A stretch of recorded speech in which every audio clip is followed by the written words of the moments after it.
आरोग्य जागृती घटनेच्या निषेधार्थ तर हा संपाचा दुसरा दिवस आहे। तर आमच्या या संपामध्ये प्रामुख्याने ज्या मागण्या होत्या त्याच्यातली एक मागणी जी आहे की या घटनेची CBI मार्फत चौकशी करण्यात यावी।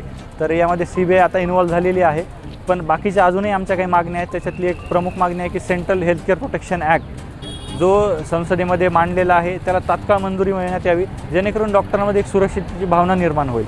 त्याचबरोबर लोकल लेवलवरती भरपूर सारे इश्यू आहे, ज्याच्यामध्ये निवासी डॉक्टरांना ऑन ड्युटी जे वॉर्डच्या बाजूला साईड रूम पाहिजे राहण्यासाठी, ती साईड रूम सध्या नाही आहे, तर त्या साईड रूमची अवेलेबिलिटी लवकरात लवकर करावी अशी आमची एक मागणी आहे। मेल डॉक्टरांसाठी एक रूम आणि फिमेल डॉक्टरांसाठी एक रूम, अशा 2 रूम प्रत्येक वॉर्डमध्ये करण्यात याव्या, जेणेकरून डॉक्टरांना रात्री सुरक्षित असं राहण्यासाठी एक जागा मिळेल।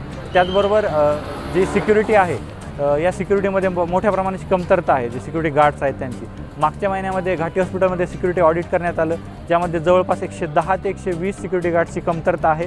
तर ही कमतरता तात्काळ भरून काढण्यासाठी नवीन सिक्युरिटी गार्ड्स अपॉइंट करण्यात यावी ही आमची एक मागणी आहे। त्याचबरोबर डॉक्टरांना राहण्यासाठी पुरेशा प्रमाणात हॉस्टेल नाही आहेत, तर राहण्यासाठी हॉस्टेलला तात्काळ मंजुरी देण्यात यावी। आणि जे जुने हॉस्टेल आहेत, जवळपास आपण पाहतो की 1980-1970 साली बांधलेले हॉस्टेल आहेत, त्यामुळे ते अत्यंत मोडकळीस आलेले हॉस्टेल आहेत, तर त्यांची डागडुजी करून लवकरात लवकर ते हॉस्टेल तयार करण्यात यावे अशी एक आमची मागणी आहे। सर, जेव्हा पण घटना घडते तुम्ही असं जे डॉक्टर लेवलला तुम्ही असे बंद पुकारतात, यामुळे तुम्हाला काय न्याय मिळतो का? आपण पाहिलं की अशा घटना नेहमीच घडत आहेत। प्रत्येक वेळेस डॉक्टरांवरती हल्ले होतात किंवा अशी काहीतरी घटना घडते दुर्दैवी, त्याच्यानंतर डॉक्टर संप करतात। संप 2-3 दिवस चालतो, पण याचा प्रभाव असा काही पडताना दिसत नाही आहे। तर आमची हीच मागणी आहे की हेल्थकेअर प्रोटेक्शन ॲक्ट जो आहे जो जर मंजूर केला तर डॉक्टरांना एक सेफ असं काहीतरी शील्ड मिळेल, ज्याच्या म्हणजे डॉक्टरांना एक सुरक्षितची भावना निर्माण होईल। तर आमची हीच मागणी आहे की सेंट्रल हेल्थकेअर प्रोटेक्शन ॲक्ट लवकरात लवकर मंजूर करावा। आणि लोकांना एक विनंती आहे की अशा या घटना घडतात, प्रत्येक वेळेस डॉक्टर संपावर जातात, यामध्ये सामान्य रुग्णांचे खरंच पाहिले तर खूप हाल होतात आणि डॉक्टरांची इच्छा नसते की त्यांनी संप करावा। तर लोकांनी पण या गोष्टीचा विचार करावा की आपण असे काही कृत्य करत आहोत, तर त्याचा डॉक्टरांवर तर परिणाम होतोच, पण त्याचा रुग्णांवर खूप जास्त इम्पॅक्ट होतो। आणि अशा लोकांमध्ये या गोष्टीची जाणीव असावी की डॉक्टरांवरशी आपण कशा पद्धतीने वागतो आहोत। तर या वागण्यामध्ये लोकांना माझी विनंती आहे की संपूर्ण समाजाने याचं एक आत्मपरीक्षण करावं आणि एक डॉक्टरांप्रती जो जुन्या काळामध्ये जो आदर होता तो पुन्हा एक निर्माण व्हावा अशी आमची इच्छा आहे। घटना जे होतात ट्रेनी डॉक्टरवरच का होतात, याचं नेमकं कारण काय असतं? तर ही घटना ट्रेनी डॉक्टरवर का होतात हे अत्यंत महत्त्वाचा प्रश्न आहे। जो डॉक्टर वॉर्डमध्ये 24 तास उपस्थित असतो, जो प्रत्येक वेळेस पेशंटसोबत असतो, हा जो असतो तो ट्रेनी डॉक्टर असतो, रेसिडेंट डॉक्टर असतो। सिनियर कन्सल्टंट जे असतात ते राऊंड घेतात, ते त्यांचे जे काय आहे पेशंटला उपचार आहे ते लिहून ते डॉक्टर निघून जातात, पण पेशंटच्या जवळ पेशंटची काळजी घेणारा जो असतो तो हा रेसिडेंट डॉक्टरच असतो, जो पेशंटच्या सानिध्यामध्ये असतो, हॉस्पिटलमध्ये 24 तास असतो। त्याच्यामुळे या घटना निवासी डॉक्टरसोबतच होतात। याचं कारण हेच आहे की जो तिथे 24 तास असतो, जो पेशंटला लोकांना दिसतो की आपले उपचार करणारा डॉक्टर आहे, हे निवासी डॉक्टरच असतात आणि हेच बॅकबोन आहेत पूर्ण भारताच्या हेल्थकेअर सिस्टीमचे।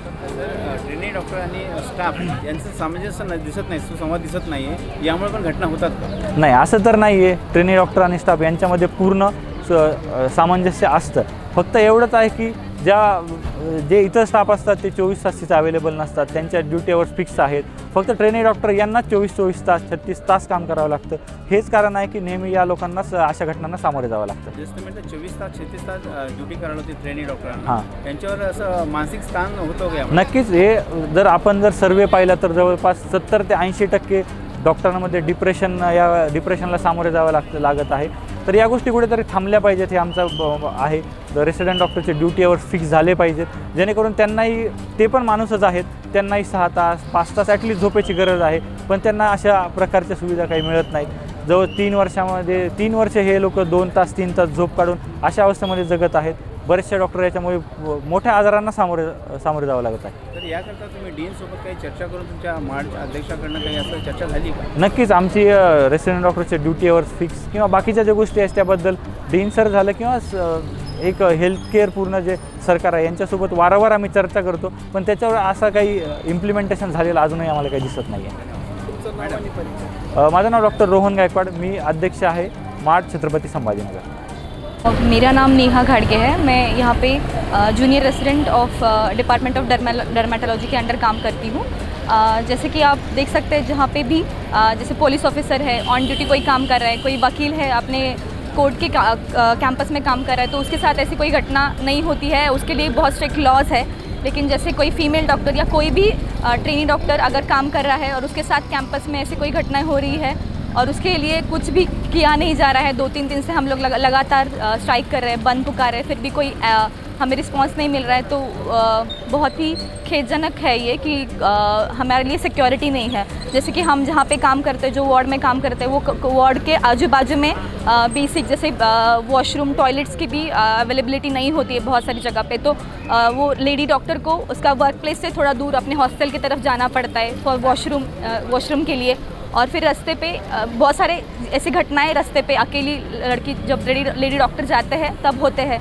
और जैसे कि बहुत सारे जगह पे जैसे रात पे कॉल आता है तो हॉस्टल्स वगैरह, जैसे यहाँ पे जो हॉस्टल है वो दूर है यहाँ से, कैंपस के बाहर है, तो वहाँ से उनको आना पड़ता है अकेले। जब रात में कॉल आता है तब उस टाइम पे भी उनके साथ कोई सेफ्टी सिक्योरिटी नहीं होता है, तो उनके साथ अगर कोई सिक्योरिटी प्रोवाइड किया जाए तो वो सेफली अपने काम के लिए वापस आ सकते हैं रात में जब कॉल आए तब। मैम, आपको क्या लगता है कि जो ट्रेनी डॉक्टर, जो कोई भी डॉक्टर, महिला डॉक्टर जो होती है, इन पे जो जैसे अत्याचार होते हैं, जो भी ऐसा हो रहा है, इसके लिए क्या प्रोटेक्शन करना चाहिए, क्या चाहिए, क्या करना चाहिए? हाँ, जैसे कि जो बेसिक चीज़ें हैं, जैसे कि वार्ड में एक सिक्योरिटी गार्ड प्रोवाइड करना चाहिए जो उधर 24/7 प्रेजेंट हो और प्रोटेक्शन दे फीमेल डॉक्टर को। अगर कोई ऐसा इंसिडेंस है, कोई पेशेंट है जिससे कोई खतरा है, तो उसके साथ वो प्रोटेक्शन दे सके। या फिर जैसे मैंने बोला कि हॉस्टल कैंपस में प्रोवाइड होना चाहिए, कैंपस में हर तरफ लाइट्स, रास्ते पे लाइट्स होने चाहिए, कैमरास होने चाहिए, सिक्योरिटी होना चाहिए अच्छे से। तो मैडम, जैसे लगता है कि रात में आपको कॉल आता है, जैसे आपको अकेले आना पड़ता है, तो इसके लिए आपको क्या प्रोटेक्शन चाहिए? प्रोटेक्शन ऐसा होना चाहिए, एक तो जो वार्ड के बाजू में या कैंपस में ही रूम प्रोवाइड किए जा सकते हैं जहाँ पे हम लोग रेस्ट कर सके। और अगर हमें आना पड़ रहा है हॉस्टल से या दूर से, तो किसी सिक्योरिटी गार्ड को हमारे साथ भेजना चाहिए जिस पे हम विश्वास कर सके और उसके साथ आ सके हमारे काम के लिए। मैम, वार्ड में जैसा भी बताया क्या काफ़ी पब्लिक रहती है वार्ड को, जैसा भी महिला डॉक्टर जब रहती है, अकेली रहती है, तो वहाँ पर सिक्योरिटी कोई रहता है, तो इसके लिए क्या करना चाहिए? एक तो सिक्योरिटी गार्ड बहुत सारे वार्ड में है, लेकिन जहाँ पे नहीं है वहाँ पे प्रोवाइड करना चाहिए। और एक पेशेंट के साथ बहुत सारे रिलेटिव्स को अलाउड नहीं करना चाहिए। एक पेशेंट के साथ अगर कम रिलेटिव हो तो जो भीड़ है वो मैनेज करना मतलब ईजी जाता है लेडी डॉक्टर के लिए। मैम, जैसा बताया कि अभी माँ बाप जो अपनी महिला डॉक्टर जो रहती है पढ़ने के लिए भेजती है, तो इसके ऊपर उनको भी अनसिक्योर फील होता है, तो माँ बाप के लिए भी कितना बड़ा धक्का होता है, तो इसके ऊपर आप क्या बोलेंगे? हाँ, जैसे मैं तो महाराष्ट्र से हूँ, लेकिन मेरे बहुत सारे साथी जो है वो दूसरे राज्य से आए हैं, तो मेरे माँ बाप हालांकि इधर के ही महाराष्ट्र के, फिर भी वो परेशान है। आज भी फ़ोन करते हैं तो उनको भी टेंशन होता है, अच्छा हो तूने अपने महाराष्ट्र से बाहर नई कॉलेज लिया। तो जो लोग उनका स्टेट छोड़ के इस दूसरे स्टेट में पढ़ने के लिए आए हैं, तो उनके माँ बाप बहुत परेशान हैं। वो फ़ोन करते हैं, पूछते हैं कि भाई बेटा तुम रात में अकेले मत जाओ, किसी को साथ में लेना, या मतलब वो भी मतलब परेशानी से गुजर रहे हैं। उनको पढ़ने के लिए भेजा है, इतने नोबल कॉज के लिए भेजा है उन्होंने उनके पेरेंट्स ने, लेकिन अगर बेसिक सिक्योरिटी और जो काम कर रहे हैं उसके, वो जो अपना काम की जगह है उस पर अगर सुरक्षित फील नहीं कर रहे हो तुम लोग, तो वो अच्छी बात नहीं है।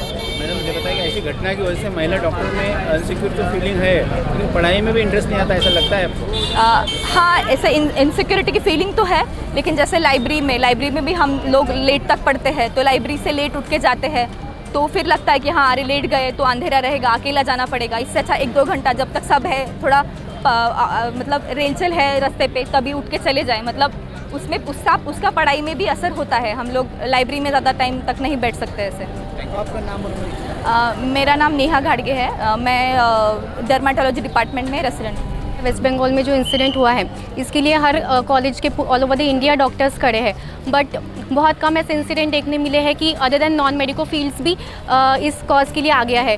तो ये सिर्फ डॉक्टर्स का प्रॉब्लम नहीं है, दिस इज़ अ सोशल फेलियर। तो मैं रिक्वेस्ट करूँगी कि अदर देन मेडिकल फ्रेटर्निटी बाकी डिपार्टमेंट्स भी आगे आए, क्योंकि ये इंसिडेंट कहीं पे भी हो सकता है, किसी स्टूडेंट के साथ, किसी लाइब्रेरी में हो सकता है, किसी लॉयर के साथ, किसी कोर्ट रूम में भी हो सकता है, ना ही सिर्फ डॉक्टर के साथ हुआ है। तो आई will request all the entire society to please come stand and help us because this is not only just a doctor who got assaulted in her workplace, but any other female. And why only female? Because लोगों को लगता है कि we are weak और हम कब तक खुद को डिफेंड करते रहेंगे, कब तक ये प्रोटेस्ट करते रहेंगे. This is the time that society should change. उनके बच्चों को सिखाना चाहिए कि how to respect women. And सिर्फ नॉट ओनली रेप, उसके साथ कितना we have seen in the postmortem report, कितना मतलब बोलते हुए भी मुझे इतना डर लगता है कि कितनी गंदगी से उसके साथ दरिंदगी की गई है. तो ऐसा क्यों हुआ, इसके पीछे मेंटलिटी क्या थी? तो ये सिर्फ एक कोई चीज़ नहीं ठीक कर सकता है. जो सोसाइटी उसके अपब्रिंगिंग में काम आई थी, उनको भी आगे आना पड़ेगा, क्योंकि कहीं ना कहीं ये उनका भी दोष है. So I will request the entire society to please come forward and help us to join our protest. Thank you.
आरोग्य जागृती.